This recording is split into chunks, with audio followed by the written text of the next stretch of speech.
Sediento de ti, la palabra, fuente de vida. Reflexiones diarias del Evangelio con el sacerdote Tony Díaz. Este programa es patrocinado por los misioneros claretianos de la provincia de los Estados Unidos y Canadá. Iniciamos.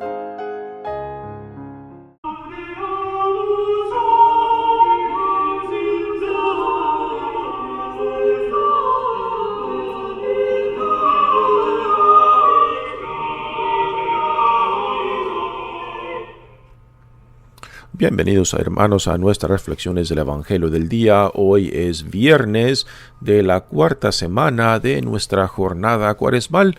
Viernes de la cuarta semana de nuestra jornada cuaresmal. El Evangelio de hoy viene de Juan capítulo 7, versículos 1 al 2, 10 y 25 al 30.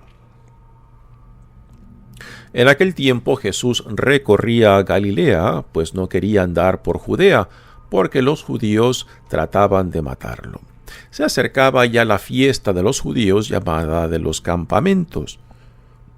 Cuando los parientes de Jesús habían llegado ya a Jerusalén para la fiesta, llegó también él, pero sin que la gente se diera cuenta, como de incógnito. Algunos que eran de Jerusalén se decían: ¿no es este al que quieren matar?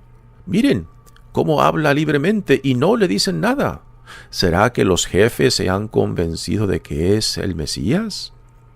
Pero nosotros sabemos de dónde viene éste. En cambio, cuando llegue el Mesías, nadie sabrá de dónde viene.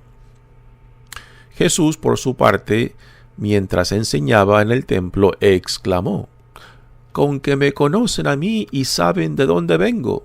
Pues bien, yo no vengo por mi cuenta, sino enviado por el que es veraz. Y a él ustedes no lo conocen. Pero si lo conozco, porque procedo de él, y él me ha enviado». Trataron entonces de capturarlo, pero nadie le pudo echar mano porque todavía no había llegado su hora. Palabra del Señor. Muy bien, demos comienzo a la reflexión de este Evangelio. Nos hemos saltado el capítulo 6 en Juan, que es el discurso en torno al pan bajado del cielo. Y aquí tenemos este capítulo 7, un tema muy interesante. Nos hemos saltado gran parte del principio del camino del capítulo 7, donde el evangelista Juan nos habla acerca de la familia de Jesús. Utiliza el nombre de hermanos que no creían que él era el Mesías y que le decían a Jesús: bueno, si tú eres el Mesías, ve a Jerusalén y ahí manifiéstate como tal, ¿no? Y así que aquí, como también el Evangelio de Juan en el capítulo 3 nos dice que la familia de Jesús pensaba que Jesús estaba loco y que no creían en él, pues igualmente aquí tenemos a la familia de Jesús en este capítulo 7, versículos que no se mencionan en el Evangelio que han escuchado, que los hermanos o la familia de Jesús tampoco creían en él, ¿no? Así ya tanto el Evangelio de Marcos como el de Juan nos dice, ¿no?, que la misma familia de Jesús tampoco lo comprendían y creían en él. En otros documentos del Nuevo Testamento, en los Hechos de los Apóstoles y algunas de las cartas, sabemos de que la familia de Jesús sí llegaron a creer en él, pero aquí en el principio, por lo menos hasta el capítulo 7 de Juan, la familia de Jesús no parece creer en él, no parece entenderlo, y esto es un tema que hemos de tener en mente cuando hablemos de la dificultad, no solamente de los discípulos, de la gente o de los líderes, ¿no?, que les costó trabajo llegar a este punto de aceptar y creer que Jesús es el enviado de Dios, el Mesías.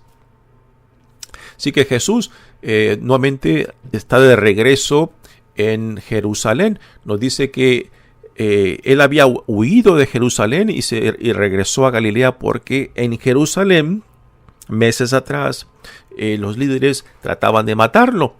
Y así que Jesús pasó un tiempo en Galilea y ahora otra vez está de regreso. En el Evangelio de Juan, Jesús va y viene por lo menos 3 veces a Jerusalén, lo que no encontramos claramente en los otros evangelios, particularmente en el de Lucas, donde Jesús solamente regresa una sola vez después de que ha empezado su ministerio público, y regresa en Lucas para dar fin a su misión, donde es arrestado, crucificado, muere y resucita.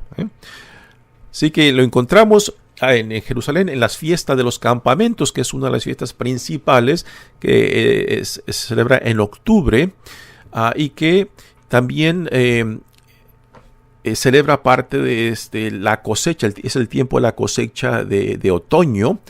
Así que después de que han recogido la cosecha, los hombres particularmente tenían la obligación de hacer presencia en Jerusalén para celebrar esta fiesta de los campamentos o tabernáculos o tiendas, diferentes palabras para lo mismo.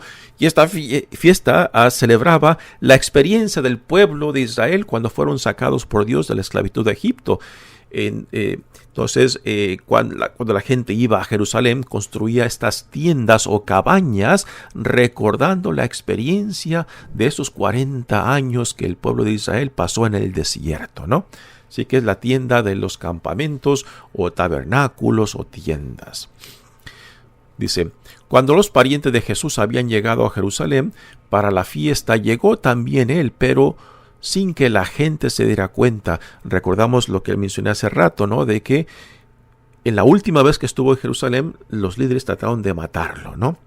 Entonces, por eso Jesús huyó otra vez a Galilea y ahora está de regreso incógnito, nos dice el Evangelio, pero Jesús no tarda en hacer presencia en el templo y empezar a predicar. Y es ahí cuando el evangelista Juan nos pone esta reacción de la gente de Jerusalén cuando dicen, ¿no es este al que quieren matar? Miren cómo habla libremente y no le dicen nada. ¿Será que los jefes se han convencido de que es el Mesías? Es muy probable de que los jefes aún no se han enterado de que Jesús está de regreso. Y quizás se olvidaron de la última vez, meses atrás, cuando Jesús hizo limpia del templo y expulsó a los que vendían animales, a los cambistas, ¿no? Esta fue la última vez que Jesús estuvo en Jerusalén.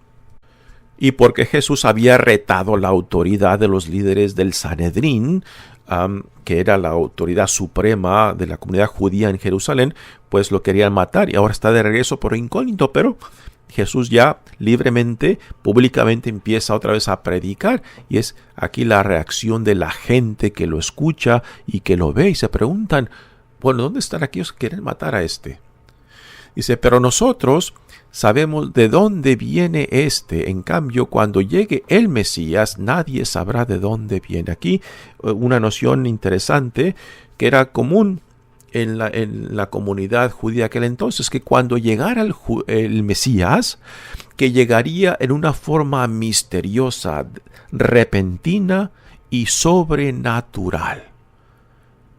Y la forma en que Jesús viene, pues, no encaja en estas expectativas. Aquí así está el problema de las expectativas y de la realidad de Dios que se hace presente. Es un problema que aún tenemos hoy en día cuando nosotros en nuestra religiosidad pues vamos viviendo, vamos imponiendo ciertas expectativas nuestras, cuando Dios quizás viene en una forma que no encaja dentro de nuestras expectativas. Por eso la necesidad de vivir con un corazón abierto y dispuesto a dejarse sorprender por Dios. Porque cuando le queremos imponer a Dios estas expectativas nuestras, entonces los que salimos perdiendo somos nosotros, como fue el caso en tiempos de Jesús.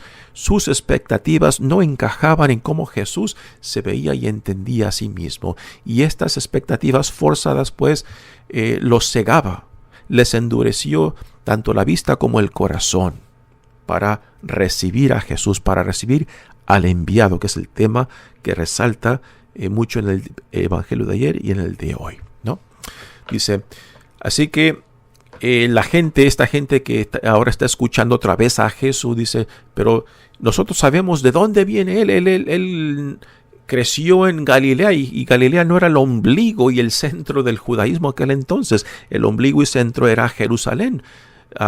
Y también pensaban que porque conocían a Jesús, conocían dónde creció, pues de que ya con eso era suficiente para ellos para descartarlo. Pero aquí Jesús habla de un conocimiento más profundo que ellos no tienen, porque si conocieran tanto la palabra de Dios, si conocieran verdaderamente lo que Moisés dice, si conocieran lo que los profetas dicen, entonces sí fueran capaces de recibirlo y reconocerlo como el enviado de Dios. Pero porque no conocen ni a Moisés ni a Dios, porque no tienen el amor de Dios en ellos, pues tampoco lo van a reconocer y recibir a él como el enviado, como el Mesías. Y ahora Jesús, utilizando la ironía, pues cuestiona estas actitudes de la gente de Jerusalén que piensan que lo conoce. Dice, Jesús por su parte, mientras enseñaba en el templo, exclamó, con que me conocen a mí y saben de dónde vengo. O sea, está hablando irónicamente, tomando las opiniones y actitudes de la gente que dice que conocen quién es Jesús porque él creció en Galilea, ¿no? Aquí Jesús está hablando de un conocimiento más profundo. Pues bien, dice Jesús, yo no vengo por mi cuenta. Jesús nunca se apunta a sí mismo. Él no se define como autoenviado. Consistentemente en los 4 evangelios tenemos a Jesús que siempre apunta a Dios Padre, el que lo ha enviado, ¿no? Y su identidad siempre es en relación al que lo ha enviado. Su poder siempre es en relación a quien se lo ha dado, ¿no? Así que Jesús, esto es claramente consistente en los 4 evangelios. Jesús es el enviado por Dios y su identidad y su autoridad y poder la recibió de Dios. Dice, pues bien, yo no vengo por mi cuenta, sino enviado por el que es veraz, el que es cierto. Y a él ustedes no lo conocen. Nuevamente, si lo conocieran, si conocieran a Dios, me reconocerían a mí. Si el amor de Dios viviera en ustedes, entonces fácilmente sabrían que en mí también hay vida, la vida que viene de mi Padre, ¿no? Quien me ha enviado. Pero porque no conocen a Dios, porque no... y aquí conocer lo hemos de conectar con la interpretación, porque no han interpretado claramente la palabra ni de Moisés ni de Dios en las Sagradas Escrituras, pues entonces tampoco me van a reconocer a mí.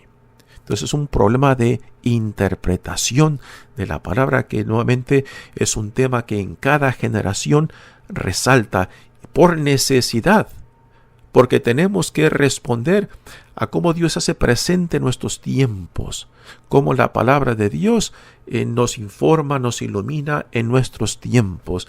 Y aquí por necesidad tiene que entrar el tema de interpretación. La palabra de Dios es justa, la palabra de Dios es eterna. Lo que va variando históricamente es cómo la interpretamos, cómo la aplicamos. Y esto es una necesidad que cada generación tiene que tomar con seriedad, porque cuando no lo hacemos, pues entonces imponemos nociones rígidas que quizás no encajan en nuestra realidad, en nuestros tiempos, donde Dios se hace presente. Por eso dice, pero yo sí lo conozco, porque procedo de Él y Él me ha enviado. Nuevamente, Jesús es el enviado. Trataron entonces de capturarlo, pero nadie le pudo echar mano. ¿Por qué no le pudieron echar mano, no? Aquí, el que está en control de los eventos del reino de Dios es Dios. Por eso, como el evangelista Juan describe el por qué no le pudieron echar mano, es porque el que está en control de todos estos eventos es Dios. Aquí no estamos hablando simplemente de la historia humana, aquí estamos hablando de la irrupción del reino de Dios en la historia humana. Y porque no ha llegado el tiempo, aquí el tiempo es el tiempo Kairos, ¿no? Ya antes les he hablado que en griego hay diferentes formas de hablar del tiempo, el tiempo cronológico y el tiempo kairos. Aquí el tiempo kairos es el tiempo de Dios, el tiempo de la Trinidad, el tiempo de que Dios dice, ahora es el tiempo, ahora es el momento propicio para que se lleve a cabo mi voluntad, ¿no? Y hasta este punto, en el misterio público de Jesús, su tiempo no ha llegado, y su tiempo será cuando sea arrestado, sea condenado, sea crucificado, cuando muera, cuando resucite. Todo esto es el tiempo propicio de Dios, y ese tiempo propicio aún no se ha llegado. Por eso no es arrestado, porque este tiempo kairos está en manos de Dios y no en manos del hombre, no en manos del mundo. Mi nombre es Padre Tony Díaz, misionero claretiano. Que Dios los bendiga. Este programa fue presentado por los misioneros claretianos de la provincia de Estados Unidos y Canadá, una congregación católica romana global de sacerdotes y hermanos que atiende las necesidades religiosas y pastorales de las comunidades vulnerables.